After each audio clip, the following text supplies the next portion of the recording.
안녕하세요. 오늘은 인류 역사상 가장 잘 알려진 해난사고, 바로 타이타닉 침몰 사건에 대한 충격적인 음모론을 파헤쳐 보려고 합니다. 1912년 4월, 북대서양의 차가운 바닷속으로 수천 명의 목숨과 함께 가라앉은 비극적인 이야기.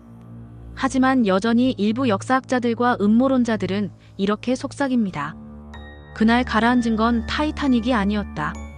그 배는 아직도 바다 위를 달리고 있을지도 모릅니다. 이 미스터리한 주장을 함께 따라가 보시죠.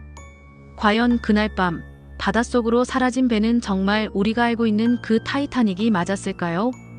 이 이야기를 시작하려면 먼저 영국의 벨파스트로 가야 합니다.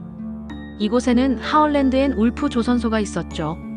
전 세계 조선업의 심장이었던 이곳에서 화이트 스타라인이라는 해운 회사는 세 척의 거대한 자매선을 건조했습니다.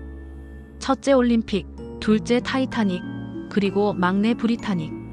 이 세 자매선은 당시 기술력의 정수이자 인간의 오만을 상징하는 거대한 철의 요새였습니다. 특히 그 중에서도 타이타닉은 절대 침몰하지 않는다는 수식어가 붙을 정도로 견고하고 웅장하게 지어졌습니다.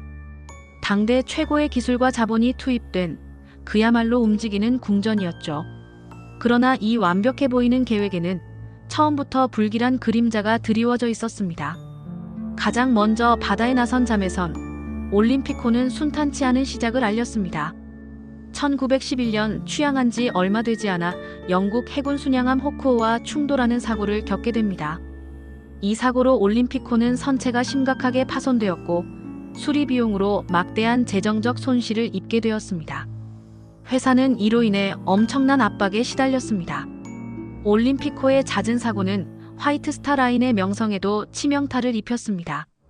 그리고 바로 이 시점에서 믿기 어려운 음모론이 서서히 고개를 들기 시작합니다. 이 음모론의 핵심은 이것입니다. 화이트 스타 라인이 올림피코의 사고로 인한 재정적 어려움과 이미 손상된 선체를 해결하기 위해 극단적인 선택을 했다는 주장입니다. 그들은 수리 비용을 감당하기 어렵고 이미 불운의 상징처럼 여겨지던 올림피코를 몰래 타이타닉으로 위장시켜 바다로 내보냈다는 것입니다. 즉, 침몰시킬 배를 미리 정해놓고 보험금을 타내려 했다는 소름 끼치는 시나리오입니다. 그렇다면 진짜 타이타닉은 어떻게 되었을까요? 음모론자들은 진짜 타이타닉이 올림픽이라는 이름을 달고 살아남았으며 그날 밤 북대서양에서 가라앉은 배는 사실 손상된 올림피코였다고 주장합니다. 과연 이런 엄청난 속임수가 가능했을까요? 이 음모론을 뒷받침한다고 주장되는 근거들은 지금까지도 인터넷과 책 속에서 끊임없이 회자되고 있습니다. 첫째, 해저에서 발견된 난파선의 잔해입니다. 해저에 가라앉은 배의 창문 배열과 갑판 구조가 오히려 올림피코의 설계, 도면과 더 유사하다는 주장이 제기되었습니다. 또한 선체 곳곳에서 발견된 건조 번호가 타이타닉의 것이 아니라 올림피코에 사용되었던 흔적이라는 주장도 나왔습니다. 작은 차이들이지만 이 작은 차이들이 오히려 큰 그림을 보여주는 증거가 아니었을까요? 가장 미스터리한 점 중 하나는 당시 타이타닉호에 탑승하기로 예정되어 있었던 유명 인사들의 행보입니다. JP 모건을 비롯한 몇몇 재계 거물들은 출항 직전 돌연 승선을 포기했습니다. 마치 무언가 불길한 일을 미리 알고 있었다는 듯이 말이죠. 이들의 탑승 취소는 단순한 우연이었을까요? 아니면 은밀한 정보가 오갔던 결과였을까요? 만약 이들이 진짜 타이타닉이 아닌 올림피코에 계획된 침몰을 알고 있었다면 그들은 의도적으로 그 배에 오르지 않은 것이 됩니다. 이들의 행동은 단순한 불참을 넘어 의도적인 회피로 해석될 여지를 남기며 음모론에 힘을 싣습니다. 승객 명단을 살펴보면 미묘한 점은 또 있습니다. 재계 거물들뿐만 아니라 타이타닉을 적극적으로 홍보하던 화이트 스타라인 소속의 인물 중 다수가 이 첫 항해의 모습을 드러내지 않았습니다. 정작 아무것도 모르는 평범한 시민들이 수천 명씩 이 거대한 배에 몸을 실었습니다. 만약 이것이 단순한 사고가 아니라 계획된 침몰이었다면 누가 피해자가 될지는 이미 정해져 있었던 걸까요? 이 질문은 듣는 이에게 소름 돋는 상상력을 자극합니다. 어쩌면 이 비극은 이미 예고된 시나리오였을지도 모른다는 생각에 등골이 오싹해집니다. 빙산과의 충돌 역시 수수께끼를 남깁니다. 당시 일부 생존자들은 빙산을 보지 못했다고 증언했습니다.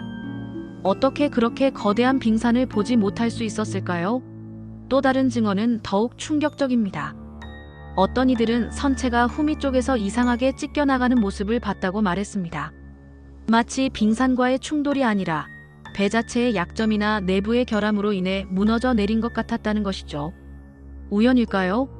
아니면 이미 손상되어 있던 올림피코가 가지고 있던 치명적인 구조적 결함 때문이었을까요?